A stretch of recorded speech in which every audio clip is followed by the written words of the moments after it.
সপ্তম অনুচ্ছেদে বলা হয়েছে প্রজাতন্ত্রের সকল ক্ষমতার মালিক জনগণ। কিন্তু পতিত পরাজিত বিতাড়িত ফ্যাসিস্ট চক্র জনগণের কাছ থেকে রাষ্ট্রের মালিকানা কেড়ে নিয়েছিল জনগণের সকল গণতান্ত্রিক রাজনৈতিক অধিকার। অবশেষে দীর্ঘ আন্দোলন সংগ্রামের ধারাবাহিকতায় হাজারো প্রাণের বিনিময়ে জনগণের কাছে রাষ্ট্রের মালিকানা ফিরিয়ে দেওয়ার এক মাহেন্দ্রক্ষণ আমাদের সামনে উপস্থিত। আগামী 12ই ফেব্রুয়ারি অনুষ্ঠিত হতে যাচ্ছে গণতান্ত্রিকামী জনগণের বহুল আকাঙ্ক্ষিত জাতীয় নির্বাচন।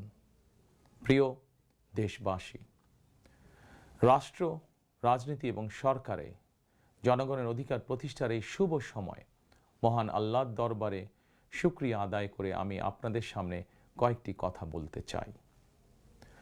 গণতান্ত্রিকামী জনগণের সামনে এমন একটি শুভ সময় হঠাৎ করেই আসেনি।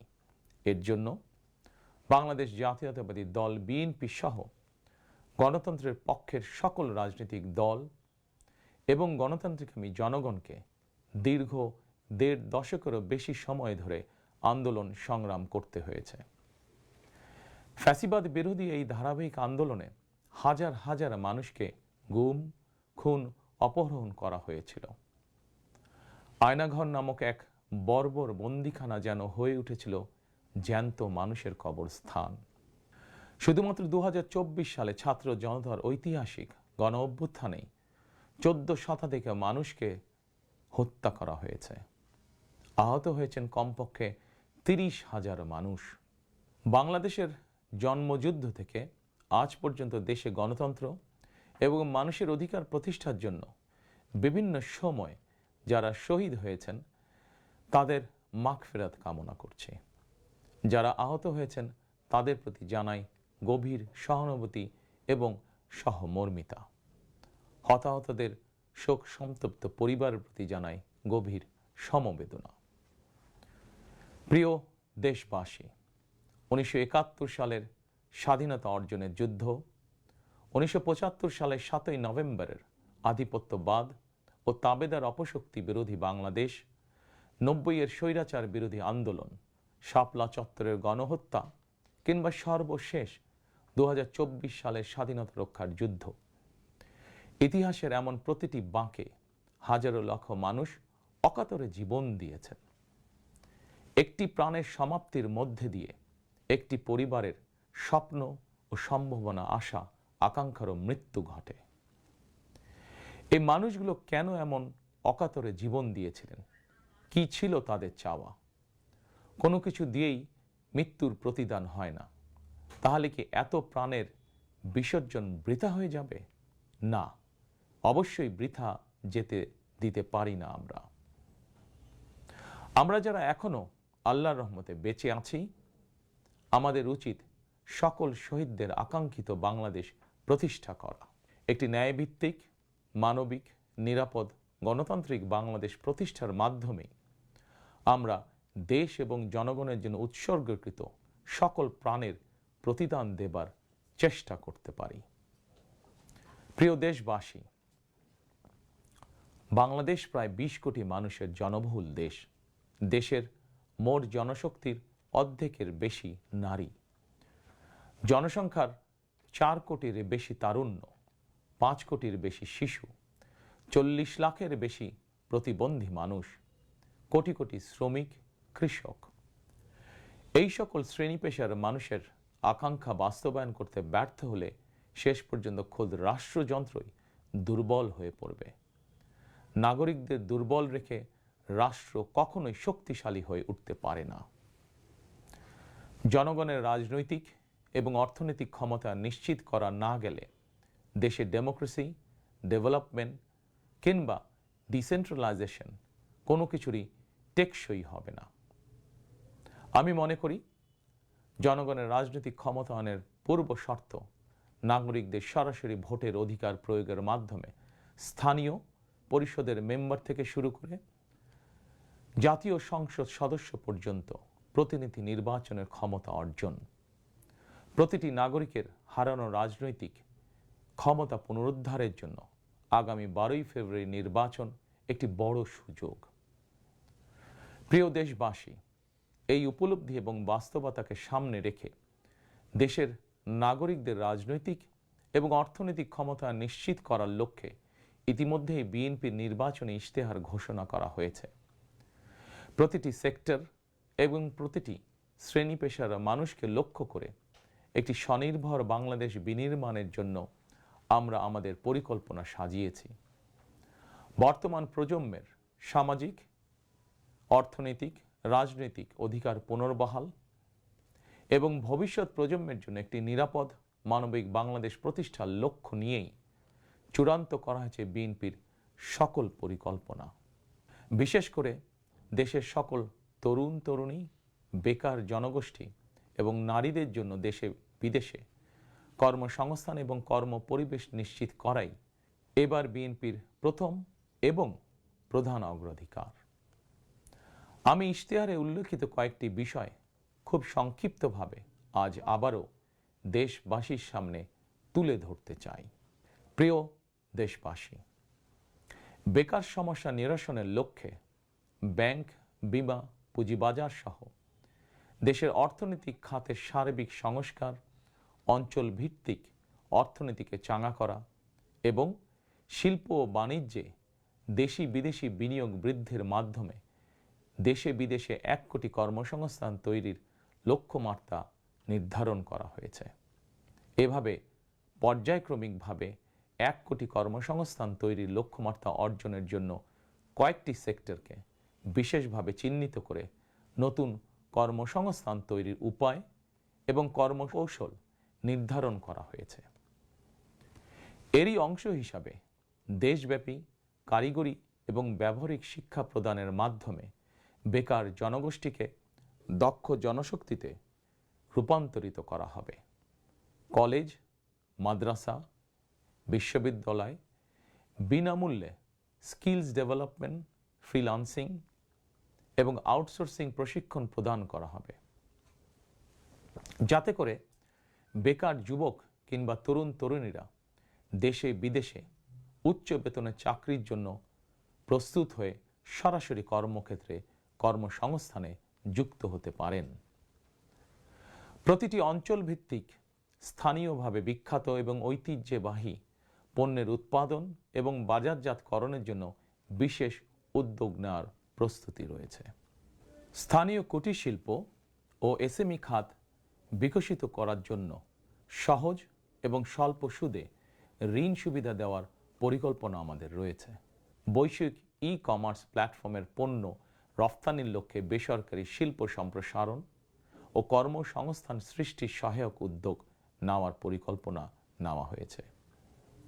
সাইবার নিরাপত্তা, outsourcing, data processing, artificial intelligence, semiconductor সহ আইটি সেক্টরে নতুন শিল্প গড়ে তোলার পরিকল্পনা নেওয়া হয়েছে। এইসব সেক্টরে প্রতি বছর সরাসরি 2 লক্ষ এবং ফ্রিল্যান্সিং, ক্রিয়েটিভ ইন্ডাস্ট্রি ও কন্টেন্ট ক্রিয়েশনের মাধ্যমে পরোক্ষভাবে আরও 8 লক্ষ কর্মসংস্থান তৈরির লক্ষ্যমাত্রা নির্ধারণ করা হয়েছে। প্রিয় দেশবাসী, বিভিন্ন পরিসংখ্যান অনুযায়ী বর্তমানে দেশে বেকারের সংখ্যা 27 লাখের বেশি। এর মধ্যে প্রায় 9 লক্ষ রয়েছেন স্নাতক ডিগ্রিধারী উচ্চশিক্ষিত বেকার। এদের মধ্যে প্রায় 22% তরুণ তরুণী কোনো প্রকার শিক্ষা, চাকরি ও প্রশিক্ষণে সম্পৃক্ত নয়। এই বিপুল সংখ্যক বেকারের অধিকাংশই 15 থেকে 29 বছর বয়সী। 12 ফেব্রুয়ারি নির্বাচনে জনগণের রায় বিএনপি সরকার গঠন করতে সক্ষম হলে বিএনপি শিক্ষিত তরুণ তরুণীদের জন্য 6 মাস থেকে সর্বোচ্চ 1 বছর কিংবা কর্মসংস্থান না হওয়া পর্যন্ত বিশেষ আর্থিক ভাতা প্রদান করার সিদ্ধান্ত নিয়েছে। আমরা মনে করি এই বেকার ভাতা হয়তো একজন শিক্ষিত বেকারকে সে উদ্যোগে কর্মসংস্থান সৃষ্টির ক্ষেত্রে সক্ষমতা অর্জনেও সহায়ক ভূমিকা রাখবে। প্রিয় দেশবাসী, দেশের অর্ধেক জনশক্তির বেশি নারী শক্তিকে রাষ্ট্র, রাজনীতি, অর্থনীতির মূলধারার বাইরে রেখে দেশের অগ্রগতি সম্ভব নয়। দেশে প্রায় 4 কোটি পরিবার রয়েছে। যদি আপনারা বিএনপিকে রাষ্ট্র পরিচালনার দায়িত্ব দেন, তাহলে আমরা এবার প্রথমবারের মতন দেশে প্রতিটি পরিবারের জন্য ফ্যামিলি কার্ড ইস্যু করার চূড়ান্ত সিদ্ধান্ত নিয়েছি। পরিবারগুলোর নারী প্রধানের নামে ফ্যামিলি কার্ড ইস্যু করা হবে। তবে প্রথম পর্যায়ে অর্থনৈতিকভাবে পিছিয়ে থাকা প্রান্তিক এবং নিম্ন আয়ের পরিবারকে সুরক্ষা দিতে ফ্যামিলি কার্ডে প্রতি মাসে 2,500 টাকা কিংবা সমমূল্যের নিত্য প্রয়োজনীয় খাদ্য সহায়তা দেওয়া হবে। ফ্যামিলি কার্ডের মাধ্যমে আর্থিক সহযোগিতার পরিমাণ, প্রয়োজন এবং বাস্তবতার নিরিখে পর্যায়ক্রমে বাড়ানো হবে। ফ্যামিলি কার্ডটিকে আমরা নারীর অর্থনৈতিক ক্ষমতায়নের প্রতীক হিসাবে মনে করি। প্রিয় ভাই ও বোনেরা, দেশনেত্রী মরহুমা বেগম খালেদা জিয়া নারী শিক্ষার উন্নয়নে দেশে স্নাতকোত্তর পর্যন্ত বিনা বেতনে শিক্ষার সুযোগ চালু করেছিলেন। আপনারা বিএনপিকে আবারও রাষ্ট্র পরিচালনার দায়িত্ব দিলে নারীদের বিনা বেতন শিক্ষা গ্রহণের সুবিধা অব্যাহত রাখার পাশাপাশি নীতি নির্ধারণে নারীর অংশগ্রহণ ও ভূমিকা বাড়ানো হবে। নারী উদ্যোক্তাদের আর্থিক ও দক্ষতা উন্নয়নে বিশেষ সহায়তা প্রদানের পাশাপাশি আনুষ্ঠানিক খাতে নারী কর্মসংস্থান বৃদ্ধি করার পরিকল্পনা আমাদের রয়েছে। উপজেলা পর্যায়ে বিশেষায়িত নারী কল্যাণ কেন্দ্র প্রতিষ্ঠা করার পরিকল্পনা আমাদের রয়েছে। স্বাচ্ছন্দ্যে চলাফেরা নিশ্চিত করতে শুধুমাত্র নারীদের জন্য বিশেষায়িত ইলেকট্রিক পরিবহন চালু করা হবে। কর্মপরিবেশ নিশ্চিত করতে কর্মস্থলে ডে কেয়ার ও ব্রেস্টফিডিং কর্নার স্থাপন করা হবে। এছাড়া বিশেষ করে রাজধানী ঢাকা সহ বিভাগীয় শহরগুলোতে কয়েকটি নির্দিষ্ট স্থানে হাইজিনিক বাথরুম নির্মাণের পরিকল্পনা আমাদের রয়েছে। আমাদের সমাজের নারীরা নানাভাবে হয়রানি এবং সহিংসতার শিকার হন। বর্তমান সময়ে নারীর প্রতি সাইবার বুলিং উদ্বেগজনক রূপ নিয়েছে। বুলিং সহ নারীর প্রতি যে কোনো ধরনের সহিংসতা বন্ধে কঠোর আইন প্রয়োগের পরিকল্পনা এবং সিদ্ধান্ত আমাদের রয়েছে। নারী নির্যাতন ও ধর্ষণের বিরুদ্ধে দৃষ্টান্তমূলক শাস্তি নিশ্চিত অবশ্যই ইনশাআল্লাহ করা হবে। প্রিয় দেশবাসী, সময়ের সাথে সাথে অর্থনীতির নানা খাত বাড়লেও দেশের অর্থনীতি এখনো মূলত কৃষি নির্ভর। বিএনপি বিশ্বাস করে কৃষকের স্বার্থ রক্ষার অর্থ দেশের স্বার্থ রক্ষা। এজন্যই আমরা বলি, বাঁচলে কৃষক বাঁচবে দেশ। এই উপলব্ধি থেকেই আমরা কৃষকদের স্বার্থ রক্ষার জন্য কৃষকদের জন্য ফার্মার্স কার্ড ইস্যুর উদ্যোগ নিয়েছি। এই কার্ডের মাধ্যমে কৃষক একদিকে কৃষি সংক্রান্ত হালনাগাদ তথ্য পাবেন, অপরদিকে সরকারের কাছ থেকে পাবেন আর্থিক এবং অন্যান্য প্রয়োজনীয় সহযোগিতা। দেশে কোটি কোটি কৃষক শ্রমিক রয়েছেন, অধিকাংশই কর্মক্ষম কৃষকদের জন্য একদিকে যেরকম কর্মসংস্থান প্রয়োজন, অপরদিকে প্রয়োজন তাদের শ্রমের ন্যায্য মজুরি এবং নিরাপদ কর্মপরিবেশ। আমরা মনে করি কর্মক্ষম এই জনশক্তির শ্রমই হতে পারে বাংলাদেশকে পুনরায় স্বনির্ভর ও সমৃদ্ধ বাংলাদেশে রূপান্তরের চাবিকাঠি। এ কারণেই আমরা বলি, করব কাজ, গড়ব দেশ, সবার আগে বাংলাদেশ। তাই আমরা আমাদের কর্ম পরিকল্পনায় কৃষকদের স্বার্থ রক্ষায় সর্বাধিক গুরুত্ব দিয়েছি। প্রিয় দেশবাসী, আমাদের জনসংখ্যার একটি বিপুল অংশ স্কুল, কলেজ, মাদ্রাসা এবং বিশ্ববিদ্যালয় শিক্ষার্থী। জ্ঞান, বিজ্ঞান আর তথ্য প্রযুক্তির এই বিকাশমান বিশ্বে বাংলাদেশের কোটি কোটি শিক্ষার্থী, এইসব তরুণ তরুণীরাই বদলে দিবে আগামীর বাংলাদেশ। তবে একাডেমিক শিক্ষার স্তরের সর্বোচ্চ ধাপে পৌঁছার এই যাত্রা পথে লক্ষ লক্ষ শিক্ষার্থী কিন্তু বিভিন্ন পর্যায়ে ড্রপ আউট হয়ে যান। নানা বাস্তবতায় ড্রপ আউট হয়ে যাওয়া শিক্ষার্থীদের তালিকায় বিশ্বের যে কয়েকটি দেশ শীর্ষস্থানে রয়েছে, বাংলাদেশ তার অন্যতম।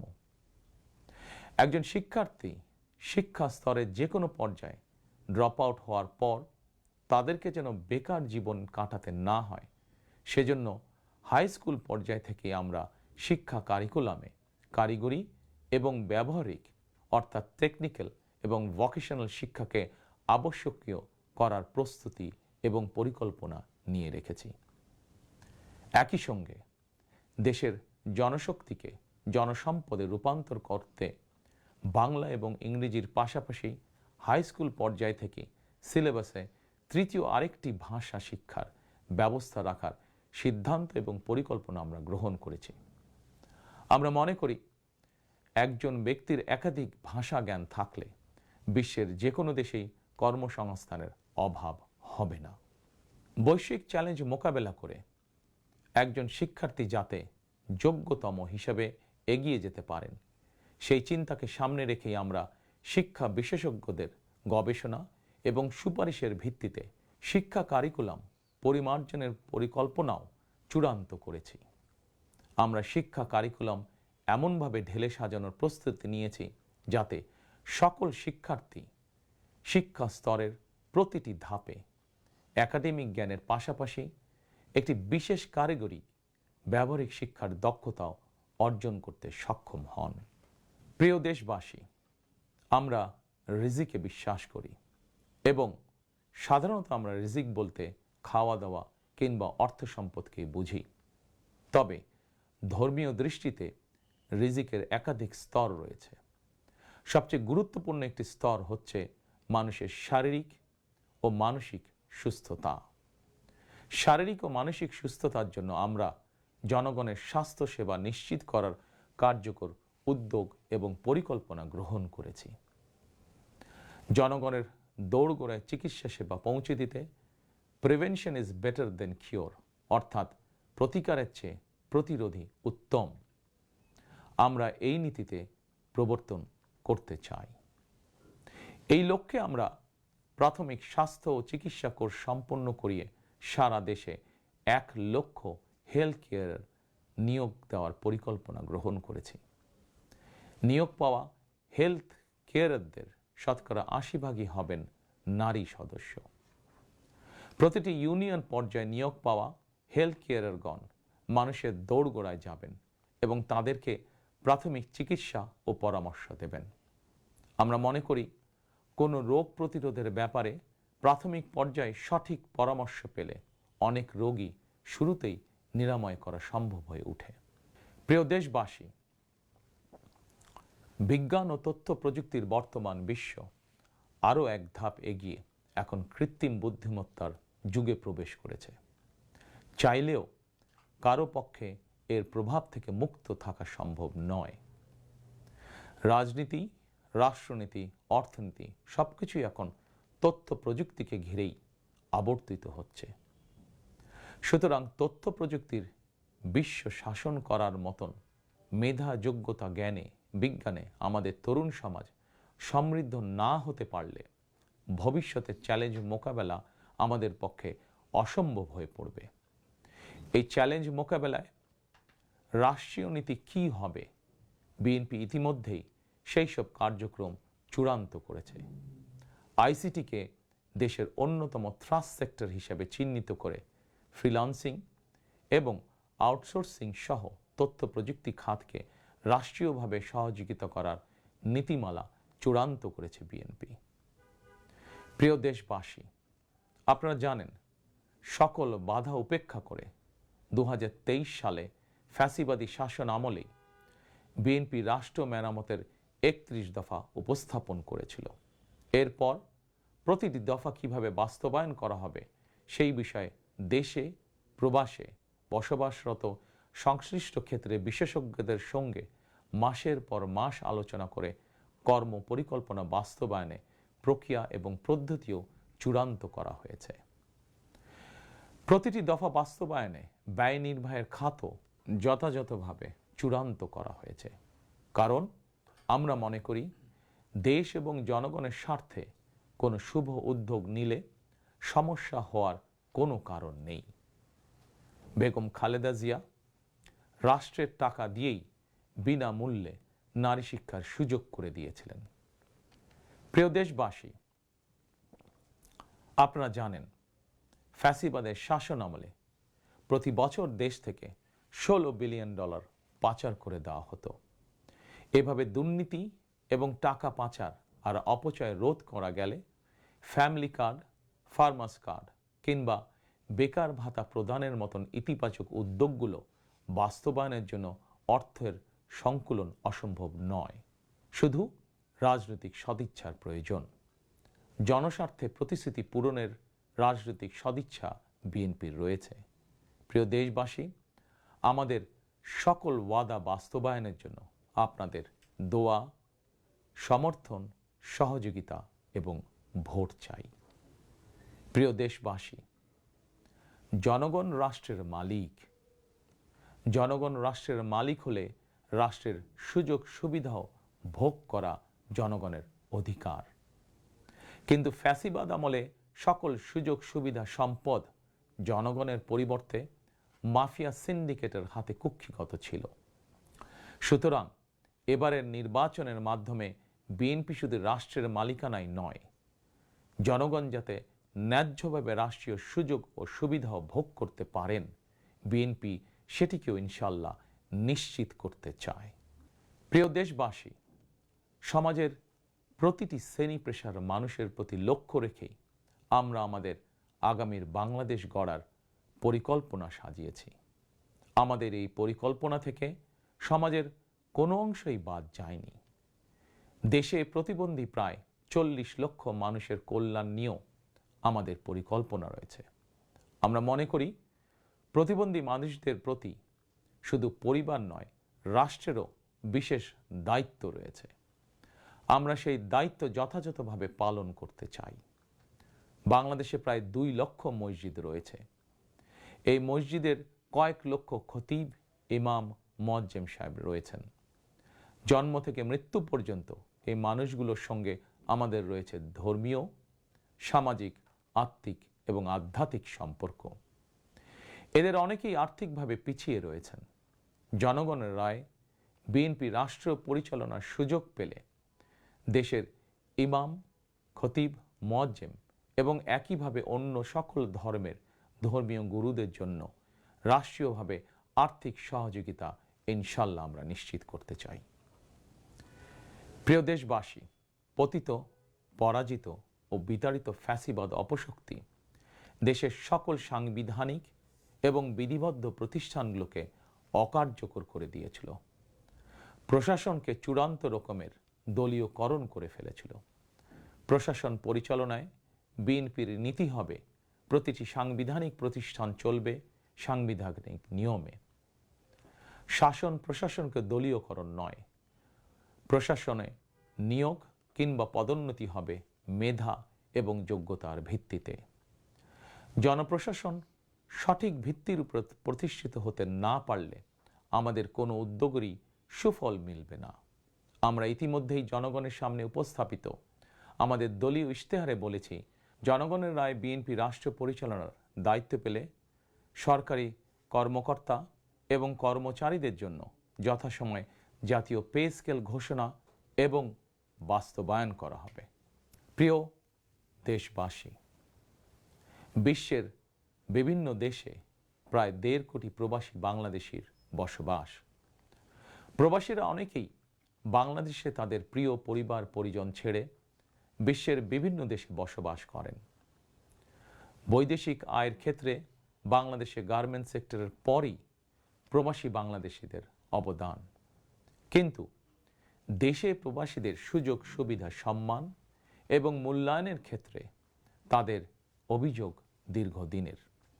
দেশে বিদেশে প্রবাসীদের সম্মান, সুযোগ সুবিধা, সুরক্ষা, অধিকার নিশ্চিত করার লক্ষ্যে এবার আমরা প্রবাসী কার্ড প্রবর্তনের পরিকল্পনা গ্রহণ করেছি। এই কার্ডের মাধ্যমে দেশে প্রবাসীদের অর্থনৈতিক বিনিয়োগ সুরক্ষা এবং বিমানবন্দরে তাদের হয়রানি বন্ধ সহ কয়েকটি সুবিধা বিদ্যমান থাকবে ইনশাআল্লাহ। দক্ষ বাংলাদেশি শ্রমিক বিশ্বের কোনো দেশে কাজের নিশ্চয়তা বা অফার পেলে বিদেশে কর্মস্থলে যোগদানের জন্য তাদেরকে যাতে দেশে তাদের জায়গা জমি বিক্রি করতে না হয়, এজন্য রাষ্ট্রীয়ভাবে তাদেরকে সহজ শর্তে ঋণ সুবিধা দেওয়ার পরিকল্পনা আমাদের রয়েছে। প্রিয় দেশবাসী, বাংলাদেশের 90% বেশি মানুষ মুসলমান। মহান আল্লাহর দরবারে আমাদের সকলের একটাই প্রার্থনা, রব্বানা আতিনা ফিদ দুনিয়া হাসানাতান ওয়া ফিল আখিরাতি হাসানাতান ওয়া কিনা আযাবান নার। হে আল্লাহ, আমাদেরকে দুনিয়াতে কল্যাণ দাও, আখিরাতে কল্যাণ দাও, দোজখের আগুন থেকে বাঁচাও। শহীদ প্রেসিডেন্ট জিয়াউর রহমান সংবিধানে সর্বশক্তিমান আল্লাহর উপরে পূর্ণ আস্থা ও বিশ্বাস, এই কথাটি সন্নিবেশিত করেছিলেন। কিন্তু তাবেদার সরকার সংবিধান থেকে এই কথাটি বাদ দিয়েছিল। আল্লাহর রহমতে আগামী 12ই ফেব্রুয়ারি নির্বাচনে জনগণের রায় বিএনপি পুনরায় রাষ্ট্র পরিচালনার দায়িত্ব পেলে সর্বশক্তিমান আল্লাহর উপর পূর্ণ আস্থা ও বিশ্বাস, এই কথাটি সংবিধানে পুনরায় সন্নিবেশিত করা হবে ইনশাআল্লাহ।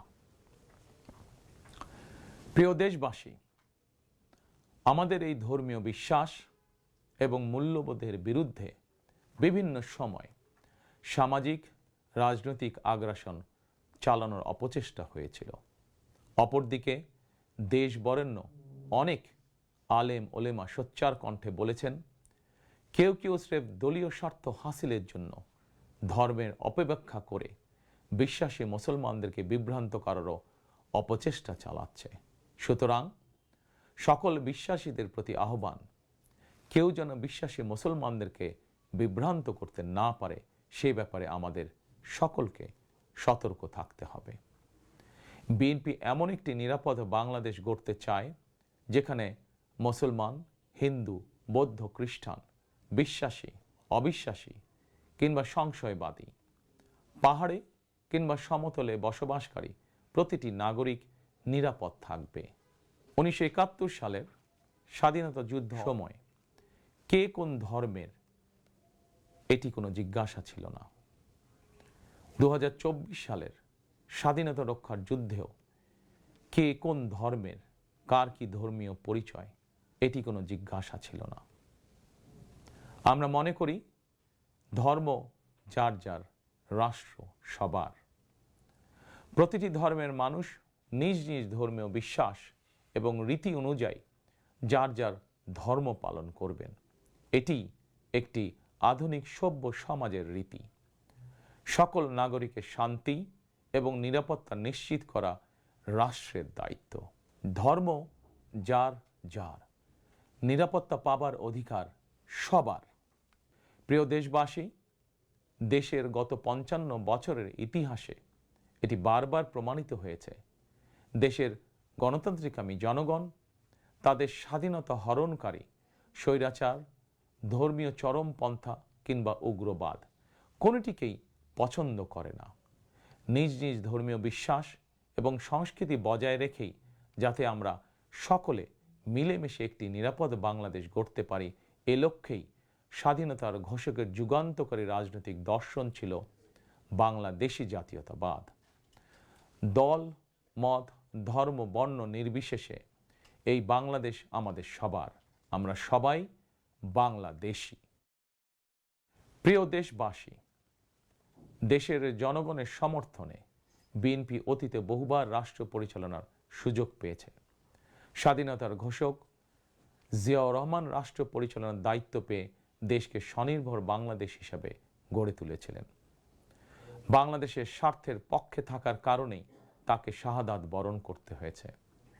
আমার মা মরহুমা বেগম খালেদা জিয়া, যাকে বাংলাদেশের জনগণ অর্থাৎ আপনারাই দেশনেত্রী উপাধি দিয়েছিলেন, তিনি কখনোই আপনাদের সম্মানের অমর্যাদা করেননি।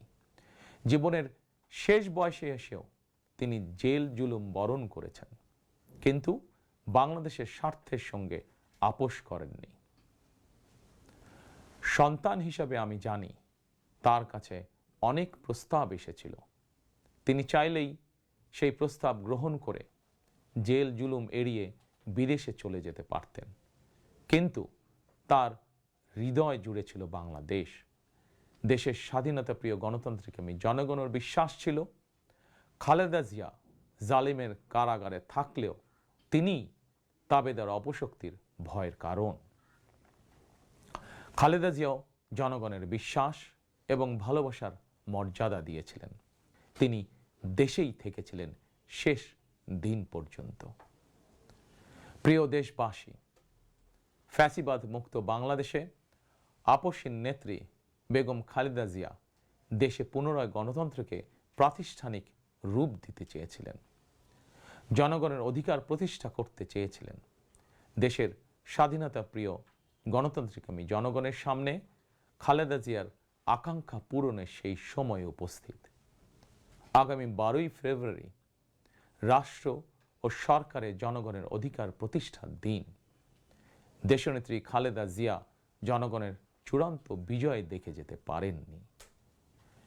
প্রিয় দেশবাসী, সারা দেশের সকল ছাত্র জনতা, কৃষক, শ্রমিক, রিক্সা চালক, গার্মেন্টস কর্মী, ফুটপাতের হকার থেকে শুরু করে শিক্ষক, সাংবাদিক, শিল্পী, বুদ্ধিজীবী, পেশাজীবী, শ্রমজীবী, সরকারি বেসরকারি চাকরিজীবী, ব্যবসায়ী কিংবা শিল্প উদ্যোক্তা এবং দেশের সকল মায়েরা, বোনেরা, সবার কাছে আমার বিনীত আবেদন, আপনারা যারা শহীদ জিয়াকে ভালোবাসেন, দেশনেত্রী বেগম খালেদা জিয়াকে ভালোবাসেন, স্বাধীনতা ও গণতন্ত্রকে ভালোবাসেন, আগামী 12ই ফেব্রুয়ারি জাতীয় নির্বাচনে আপনারা ধানের শীষকে বিজয় করুন। ধানের শীষের বিজয়ের অর্থ বাংলাদেশের বিজয়। ধানের শীষের বিজয়ের অর্থ স্বাধীন, সার্বভৌম, তাবেদার মুক্ত বাংলাদেশ। প্রিয় দেশবাসী, শহীদ জিয়া আর দেশনেত্রী বেগম খালেদা জিয়ার সাফল্য যাত্রা অব্যাহত রাখতে আমি আমার দলের নেতাকর্মীদেরকে সঙ্গে নিয়ে বিএনপির রাজনৈতিক, সামাজিক, অর্থনৈতিক কর্মসূচিগুলো বাস্তবায়নের জন্য দীর্ঘদিন থেকে হাতে কলমে প্রস্তুতি নিয়েছি। 2001 সালে যখন আপনাদের সমর্থনে বিএনপি রাষ্ট্র পরিচালনার দায়িত্ব পালন করেছিল, আমি তখন সরকারের অংশ হইনি। তবে বিএনপির একজন কর্মী হিসাবে সারা দেশে প্রতিটি জেলা, উপজেলা, গ্রাম, নগর, বন্দরে ঘুরেছি। আপনাদের স্থানীয় সমস্যাগুলো, সম্ভাবনাগুলো জানার, বোঝার চেষ্টা করেছি। পরিস্থিতির কারণে বিদেশে থাকতে বাধ্য হলেও হৃদয়, মন, সত্তা জুড়ে ছিল বাংলাদেশ, বাংলাদেশের জনগণ। আমি তাই বিদেশে অবস্থানকালীন সময়েও দেশের প্রতিটি এলাকায় আপনাদের সঙ্গে যোগাযোগ রাখার চেষ্টা করেছি। বিদেশ থেকে দেশে ফিরেও আমি আবারও এই স্বল্প সময় যতটুকু সম্ভব আপনাদের কাছে ছুটে গিয়েছি। আমি আপনাদের ভালোবাসা পেয়েছি, বিএনপির প্রতি আপনাদের আবেগ এবং ভালোবাসা উপলব্ধি করেছি। প্রিয় দেশবাসী, 12ই ফেব্রুয়ারি বিএনপির প্রতি আবারও আপনাদের ভালোবাসা প্রকাশের দিন। অতীতে আপনাদের সমর্থনে বিএনপি একাধিকবার রাষ্ট্র পরিচালনার দায়িত্ব পালন করেছে। দেশ পরিচালনা করতে গিয়ে সেই সময় কোনো কোনো ক্ষেত্রে হয়তো আমাদের অনিচ্ছাকৃত কিছু ভুল ত্রুটি হয়েছে। সেজন্য আমি দেশবাসীর কাছে আন্তরিকভাবে দুঃখ প্রকাশ করছি। অতীতের ভুল থেকে শিক্ষা নিয়ে অর্জনগুলোকে অবলম্বন করে বর্তমান এবং ভবিষ্যৎ প্রজন্মের জন্য একটি নিরাপদ বাংলাদেশ গঠনের জন্য আগামী 12ই ফেব্রুয়ারি জাতীয় নির্বাচনে আবারও আমি আপনাদের সমর্থন চাই। আমি দেশ এবং জনগণের জন্য, আপনার এবং আপনার পরিবারের সদস্যদের জন্য যেসব পরিকল্পনা গ্রহণ করেছি, প্রতিটি পরিকল্পনা বাস্তবায়নের জন্য ধানের শীষে আপনাদের সমর্থন এবং আপনাদের ভোট চাই। প্রিয় দেশবাসী, প্রতিটি পরিকল্পনা বাস্তবায়নের জন্য কঠোরভাবে দুর্নীতি নিয়ন্ত্রণ, আইনের শাসন প্রতিষ্ঠা এবং জনগণের কাছে রাষ্ট্র এবং সরকারকে দায়বদ্ধ রাখার কোনোই বিকল্প নেই। রাষ্ট্র পরিচালনায় আপনাদের সমর্থন পেলে দেশের আগামী দিনে সরকার হবে জনগণের কাছে দায়বদ্ধ। দেশে দুর্নীতি নিয়ন্ত্রণে যতটা কঠোর হওয়া যায় বিএনপি সরকার ইনশাল্লাহ ততটাই কঠোর হবে। দেশে পুনরায় আইনের শাসন প্রতিষ্ঠিত হবে ইনশাল্লাহ। দেশবাসীর কাছে এটি আমার অঙ্গীকার, বিএনপির অঙ্গীকার। আপনাদের কাছে আমার অঙ্গীকারের কারণ আপনারাই বিএনপির সকল রাজনৈতিক ক্ষমতার উৎস।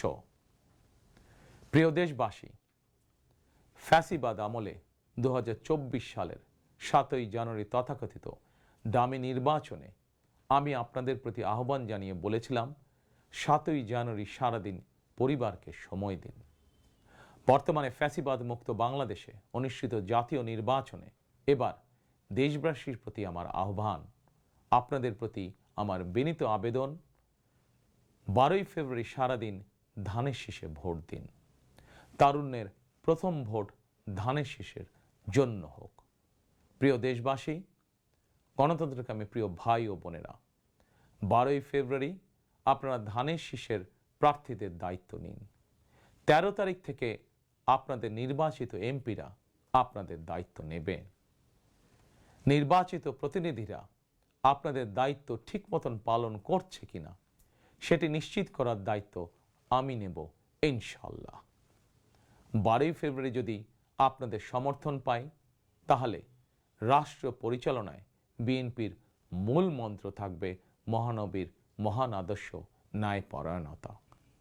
12ই ফেব্রুয়ারি জনগণের বাংলাদেশে জনগণের অধিকার প্রতিষ্ঠার এই দিনে আমি আল্লাহর দরবারে ধানের শীষের বিজয় কামনা করে আমার বক্তব্য শেষ করছি। 12ই ফেব্রুয়ারি সারাদিন ধানের শীষে ভোট দিন। আল্লাহ হাফেজ। বাংলাদেশ জিন্দাবাদ। বাংলাদেশ জাতীয়তাবাদী দল জিন্দাবাদ।